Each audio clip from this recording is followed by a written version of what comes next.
AR voice کے معزز دوستو السلام علیکم۔ آج کی اس ویڈیو میں ہم آپ کو تصویر میں قید پراسرار چیزوں کے بارے میں بتائیں گے۔ عام طور پر تصویر کھینچنے کا مقصد منفرد اور دلچسپ لمحات کو ہمیشہ کے لیے یادگار کے طور پر محفوظ بنانا ہوتا ہے، لیکن دنیا میں چند ایسی تصاویر بھی موجود ہیں جنہوں نے کئی ایسے سوالات کو جنم دیا ہے جن کا جواب کسی کے پاس موجود نہیں۔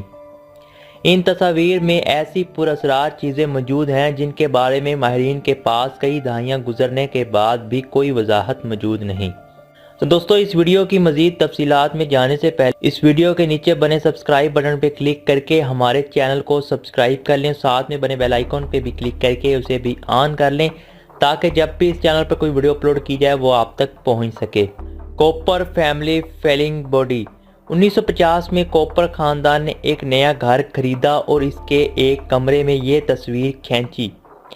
جب یہ تصویر کھینچی گئی تو ہر شے بالکل نارمل تھی، لیکن جب تصویر تیار ہو کر آئی تو اس میں بائیں جانب ایک شخص کا جسم چھت سے الٹا لٹکا دکھائی دیا، جو تصویر کا حصہ بن چکا تھا۔ حیران کن طور پر تصویر کھینچتے وقت اس قسم کی کوئی صورتحال نہیں تھی۔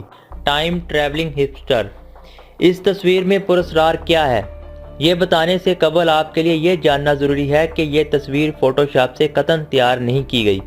یہ تصویر 1941 میں کھینچی گئی اور ماضی کی اس تصویر میں موجود افراد میں پیچھے کی جانب کھڑا ایک شخص آج کے دور کے جدید لباس میں ملبوس ہے اور سن گلاسز لگائے ہوئے ہے۔ اس کے علاوہ اس پراسرار شخص کے ہاتھ میں جدید کیمرے ملتی جلتی شے بھی موجود ہے۔ ہیس ڈائلینڈ لائٹس۔ ان وضاحت طلب روشنیوں کا نظارہ ناروے کے آسمان پر دیکھا گیا۔ 80 کی دہائی یہ منظر ہفتے میں 15 سے 20 بار دکھائی دیتا تھا، لیکن آہستہ آہستہ اس میں کمی واقع ہونے لگی اور اب یہ سال میں صرف 15 سے 20 بار دکھائی دیتا ہے۔ ماہرین نے کئی نظریات پیش کیے جیسے ہیڈ لائٹس، معراج، طیارے یا خلائی مخلوق وغیرہ، لیکن آج تک اس کی درست حقیقت کوئی بھی وضاحت نہیں کر سکا۔ ہک آئلینڈ سی مونسٹر۔ یہ پراسرار مخلوق ہک نامی جزیرے کے اسٹون ہیون نامی سمندر میں دیکھی گئی اور اس کی لمبائی تقریباً 80 فٹ تھی۔ جس شخص نے اس کی تصویر کھینچی اس کا خیال تھا کہ یہ مردہ ہے کیونکہ یہ حرکت نہیں کر رہی تھی، تاہم اس آدمی کا کہنا ہے کہ جیسے ہی وہ اس کے قریب پہنچا تو اس مخلوق نے یکدم اپنا منہ کھولا اور تیرتی ہوئی دور نکل گئی۔ سولوے فرتھ سپیس مین۔ 1964 میں ایک شخص نے پہاڑوں پر اپنی بیٹی کی تصویر کھینچی۔ جب یہ تصویر تیار ہو کر آئی تو وہ شخص یہ دیکھ کر چونک گیا کہ ایک تصویر میں اس کی بیٹی کے حق میں ایک خلا باز موجود ہے۔ اس شخص کا کہنا ہے کہ تصویر کھینچتے وقت میں نے ایسی کسی شخص کو نہیں دیکھا، اور دوسری جانب کوڈک نے اس تصویر کی اصلی ہونے کی تصدیق بھی کی ہے۔ Black night. یہ ایک ایسی پراسرار شے ہے جس کی تصویر 1960 میں خلا میں بھیجی جانے والی سب سے پہلی سیٹلائٹ نے کھینچی۔ ماہرین یہ تو نہیں بتا سکے کہ یہ کیا ہے، لیکن ان کا اتنا ضرور کہنا ہے کہ یہ پراسرار شے گزشتہ 13,000 سال سے زمین کے گرد چکر لگا رہی ہے۔ Freddie Jackson. فریڈی جیکسن ایک ایئر میکینک تھا اور وہ اس تصویر کے کھینچے جانے سے 2 دن قبل حادثے کی شکار ہو کر اپنی جان سے ہاتھ دھو بیٹھا تھا۔ یہ تصویر اس کی آخری رسومات کے دوران کھینچی گئی۔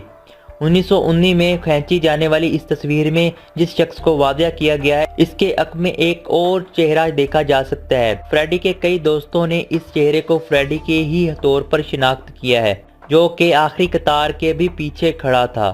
سال 2000 میں فلوریڈا کی ایک خاتون نے بے دم بندر سے ملتی جلتی ایک مخلوق کی 2 تصویر کھینچی۔ انہوں نے یہ تصویر اپنے گھر کے پچھلے حصے میں کھینچی جہاں وہ سیب توڑنے کی کوشش میں مصروف تھیں۔ اس دوران انہیں یہ پراسرار چیز دکھائی دی، تاہم کچھ لوگوں کا کہنا ہے کہ یہ بندر ہے، لیکن وضاحت کسی کے پاس نہیں۔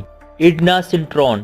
11 ستمبر 2001 کو ورلڈ ٹریڈ سینٹر پر ہونے والے حملے کی تصویر اور ویڈیو میں دیکھا جا سکتا ہے کہ عمارت کے جنوبی ٹاور کے درمیان خلا یا سوراخ میں کھڑی ایک خاتون مدد چاہ رہی ہے۔ اس خاتون کو اس کی فیملی ممبرز نے شناخت کر لیا۔ سوال یہ اٹھتا ہے کہ وہ اس ابتدائی حادثے میں بچ کیسے گئی جس میں سب کچھ تباہ ہو گیا تھا، اور پھر وہ اس مقام پر کھڑی کیسے ہوئی کیونکہ یہ جگہ انتہائی گرم ہونی چاہیے تھی۔ کچھ لوگوں کا خیال ہے کہ اس عورت کے اندر موجودگی کسی قسم کی دھوکے بازی کی علامت ہے۔ تو دوستو یہ تھی کچھ پراسرار تصویرات جو آج کی ویڈیو میں ہم نے آپ کو دکھائیں اور اس کے بارے میں بتایا۔ تو اگر آپ کو یہ ویڈیو اچھی لگی ہو تو ویڈیو کو لائک شیئر ضرور کیجیے گا۔ ایسی مزید معلوماتی ویڈیوز دیکھنے کے لیے ہمارے چینل کو سبسکرائب کر لیں۔